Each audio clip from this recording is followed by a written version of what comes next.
When I was a kid, I had certain ideas regarding bravery. I had certain ideas regarding what made someone tough, someone strong, successful. And then I had a mental breakdown, and I got taken to a part of this life that I didn't know existed in terms of depression, anxiety, suicidality, panic, depersonalization. And I had to reassess what it meant to be brave. I had to reassess what it meant to be successful. I had to redefine the whole entire lot of these words. And this weekend, I was presented with the opportunity to be brave. And I have so many people that are insecure like me about what they can and can't handle, what they can and can't do, who they compare themselves to. They reach out to me and they beat themselves up.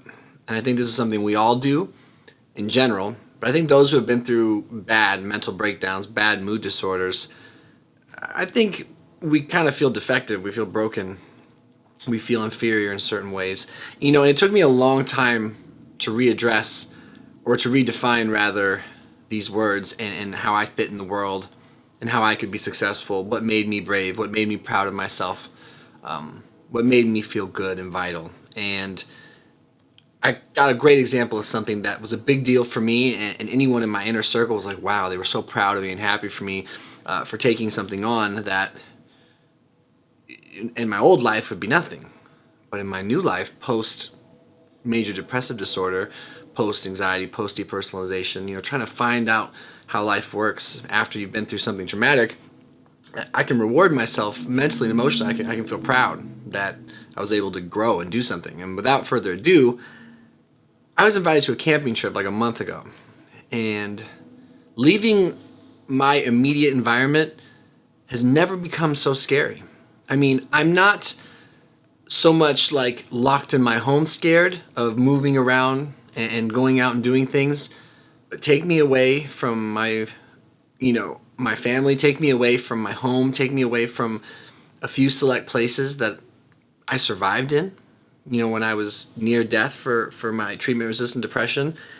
And I start becoming really insecure about how I will handle it, how I will do. And, when I was invited on this camping trip, it brought up a lot of red flags. I started to question things. I was like wondering, well, I like the idea of camping. I haven't been since I had my mental breakdown 5, 6 years ago. What if I decompensate mentally in front of people? What if I have a panic attack? What if I get so depressed and I'm stuck and I won't be able to leave?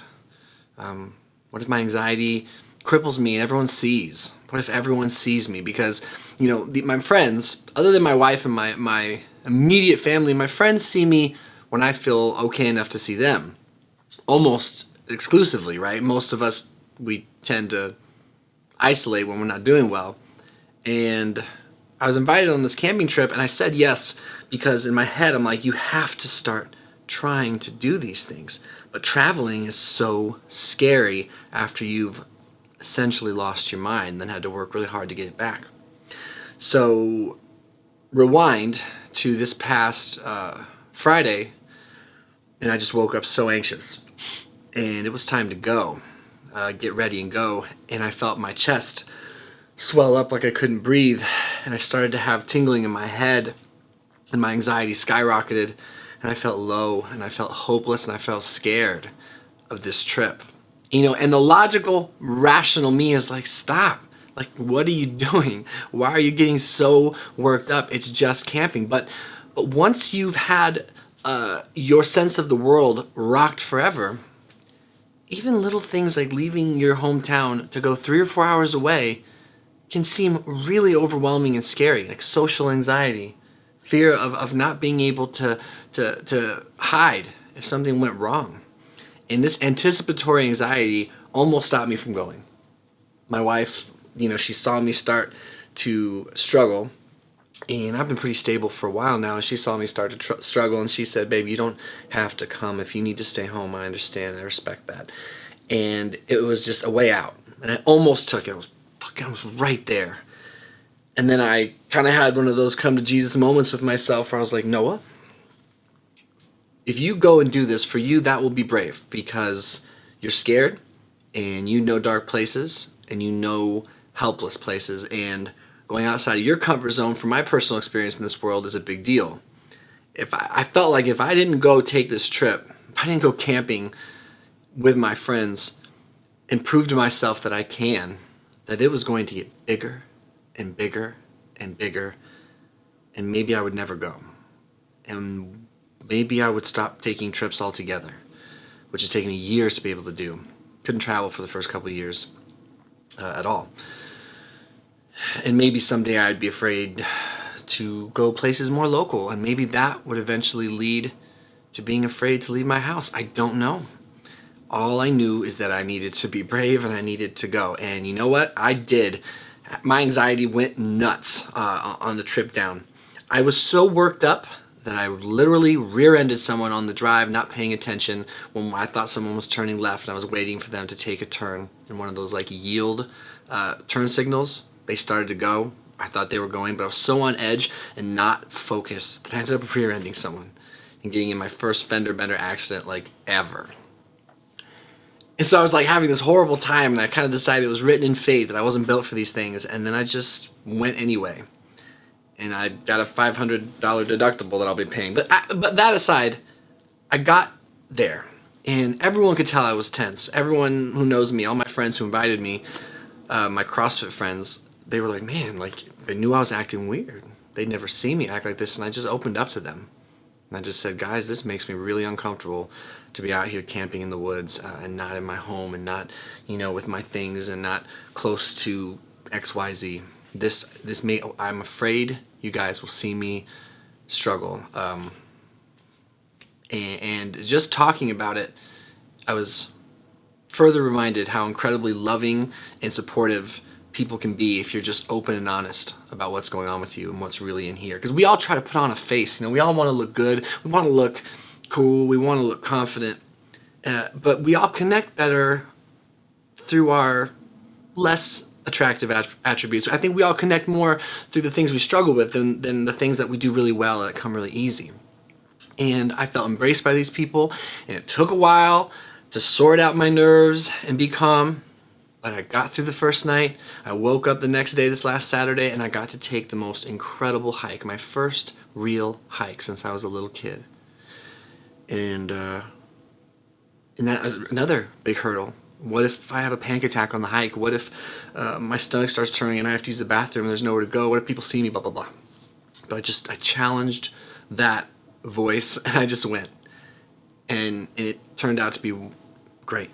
I did great. We got to the top of this hike, and I got some beautiful pictures with my wife, and we had fun. And I was in the moment. And being in the moment for me is one of the hardest things on earth. I'm always way back then or way up here.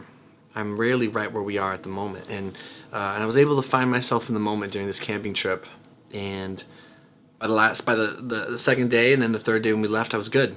I felt stable, very stable, and okay, and secure in myself.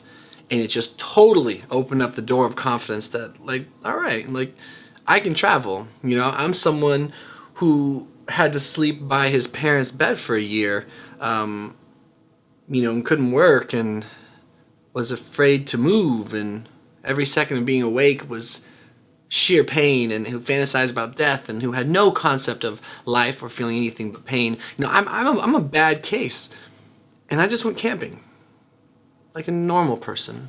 I mean, we're all fucked up, but you know what I mean. And it was a bit difficult, but I had some fun after I settled the fuck down. And I proved to myself I could, and that gives me the confidence to know that I can do it again. And I'm so grateful that I was brave. And so the reason I wanted to tell you this story is because prior to, having any mood problems, I'd say being brave about going camping is probably one of the cheesiest, weirdest things anyone could ever say. What does bravery have to do with going camping or going anywhere? That's people who don't get mood problems, and I'm a person who gets them now. And so I'm talking to the people that struggle with mood. Challenge yourself and give yourself the opportunity to be surprised by yourself. Be brave when presented the opportunity to be brave, because what it does is it starts to build some credibility within yourself. Like right now, I feel a vitality and a sense of pride that I honestly hadn't tested or tapped into since I started to recover. I proved something to myself. Next chance that you feel like you can't do something, or it's too scary, or what if this or what if that, or if your depression seems too much, I don't care how small the success or the bravery or the action might be, I don't care how big, give yourself the opportunity to do it anyway. In spite of yourself, try. Try to keep trying, and the result might go really great. And if it doesn't go great, dust yourself off and try again the next time. Because I've avoided a bazillion trips, so it's not like this is my first try and I got it. No, I've turned down and said no so many opportunities to go out and try to live my life post mood disorder. It's not even funny, and it was becoming a trend, and I wanted to share that with you. So I'm proud of myself. I'm proud of each and every person who wakes up every day who's dealt with bad mood problems and tries to keep trying. And I thank you from the bottom of my heart for continuing to support this channel. We'll see you guys in the next video. Peace.